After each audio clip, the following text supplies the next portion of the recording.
So I got to work and I was excited because it was quiet outside. Too quiet. And then, there was only like 3 cooks there, and I think we got like 7 total on staff.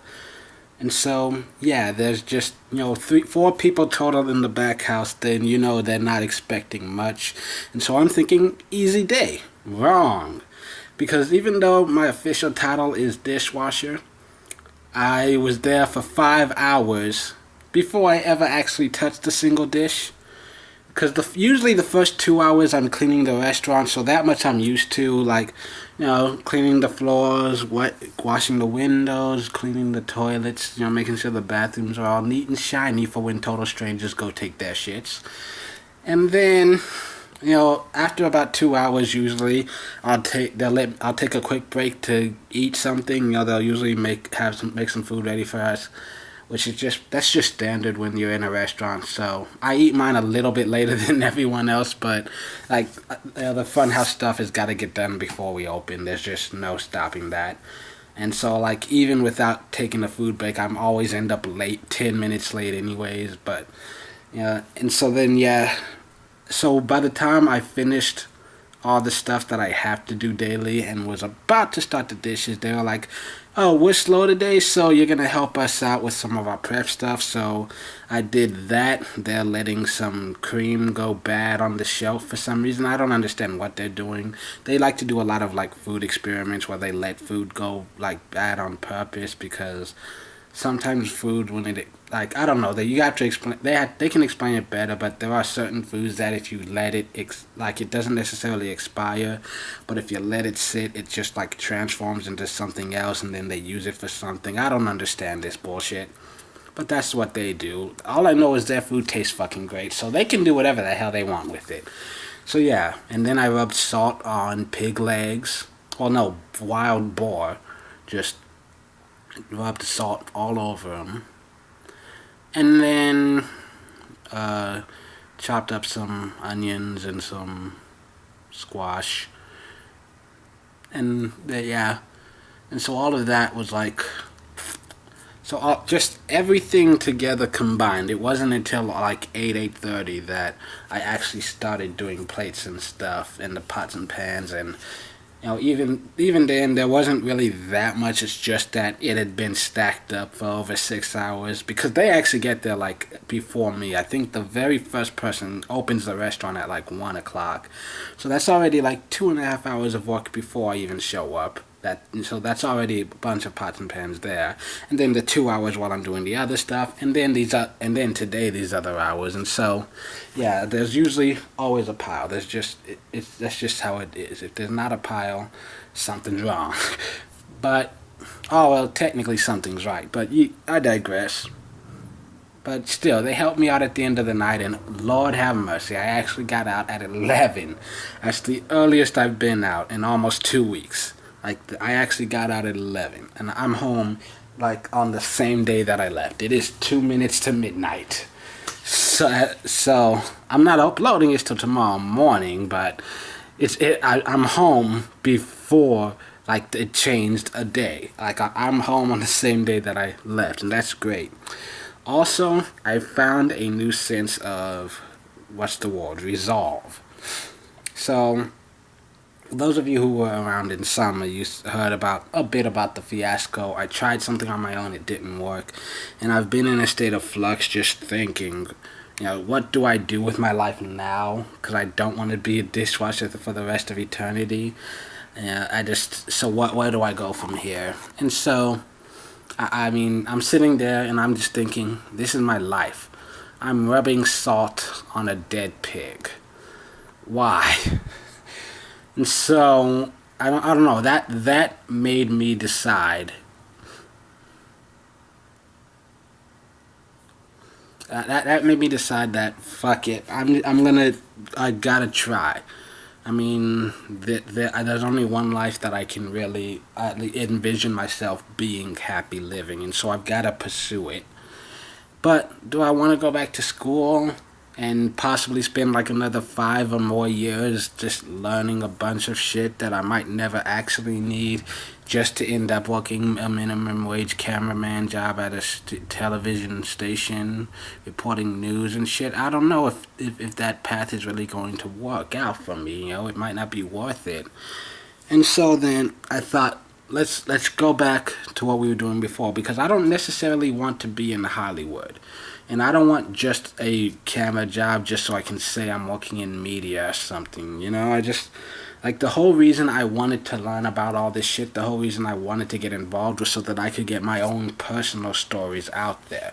The stuff that I created, I wanted to be able to share that with the world. So I can still do that. I know enough. I have enough of a knowledge base personally, and I know enough people who also have a passion. And so even if I never actually get paid for it, there's still a lot of these stories that I can get out there and share with the world. And I guess, yeah, I'm potentially thinking about maybe selling some of my scripts, potentially. But the problem with that, the problem has always been that I care too much about the stories that I write, and I don't want to, like some of these stories, like the oldest story that I have, I started when I was 7. That was 18 years ago. And like, I just can't fathom the idea of just giving it to someone else and just hoping it turns out well. I mean, could you, just imagine that. Like, you have it's like 18 years of my life spent has been involved. I have been involved in this one specific project in some way, shape, or form. And so, it's like, you raise a kid from infancy, and then suddenly, like, when they're about to hit middle school, 10 years of hard labor that you've put in, that you've sacrificed basically your entire life to make sure this thing turns out all right. And then suddenly someone just comes along, gives you a sum of cash, and then walks away. You never see the kid again. And you just gotta hope that if you ever bump into them again, they turn out well. Like, nobody would do that. Like, and I can't do that with my scripts. Like, I want to be involved in the making of it. I understand I have no experience as a director or producer, or anything else, but I can't let somebody just completely fuck up something that I am passionate about, that I believe in. Plus, there's a lot of things about my stories that, like, I know other people won't see through on it. Like, a lot of times you can write a story for, like, a guy or a girl, and they'll change the gender on you and stuff, or they won't. You can write it with race involved, and they just won't pay any regard to it if it doesn't affect the storyline. Like, for me, something I started doing in 2007 was, I've explained this before in other videos, but, like, just I personally feel like, even though I am not gay and I don't feel like I have no right to tell their stories, I also feel like if I go out of my way to avoid writing about gay characters, it almost feels the same as saying I don't believe they should exist.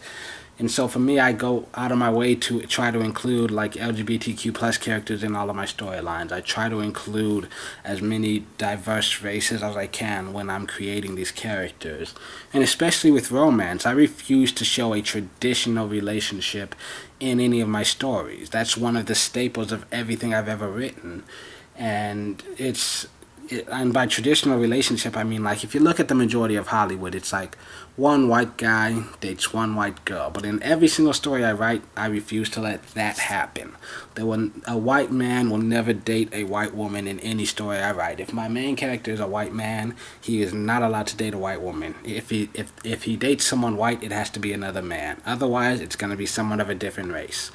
And if my main character is a black woman, the only person she's not allowed to date is a black man. She will date, if she dates someone else black, it has to be a girl. Otherwise, it's gonna be someone of either white, Asian, Hispanic. It cannot be a black man. That's how it is.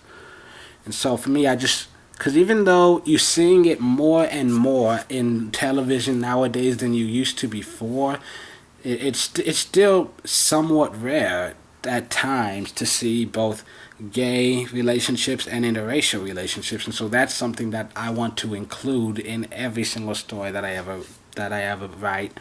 and then all of when they get produced, that's something I want to keep in mind, like as they're being made. And it's not necessarily that I'm trying to like tell the world, like it's not really about the relationship. It's just that I just need this relationship to be seen. Like I want people to see this enough times that it just starts to feel natural. Because even if you don't think about it, the majority of people, and they don't even realize that this is in their heads, but you see, you naturally look for people who resemble yourself. You naturally, if you're a white girl, the majority of white girls just naturally look to date white men. The majority of black men naturally look to date black girls. That's how we're taught. That's how we're brought up. We all have this kind of stick to our own mentality. And while there's nothing wrong with that, there's also nothing wrong with, a black guy dating an Asian girl or a white girl or anything else like that. You should date whoever you're attracted to, regardless of skin color. But anyways, how long is this video now? Damn! I've been ranting. See, y'all gotta stop me when you see that I'm just going off the rails. My mind tends to wander. So anyways, long story short, work is going well, and I'm getting back on track with my whole things. I'm gonna try to make another web series next summer. We'll see if that gets off the ground. I've gotta get back in touch with some of my co-conspirators this weekend, see if they'll be up for it, because with more timing and more planning, and also I can contribute more money now that I've got some more coming back into my bank account. We'll see if we can make it happen. Summer 2016. We'll try for it.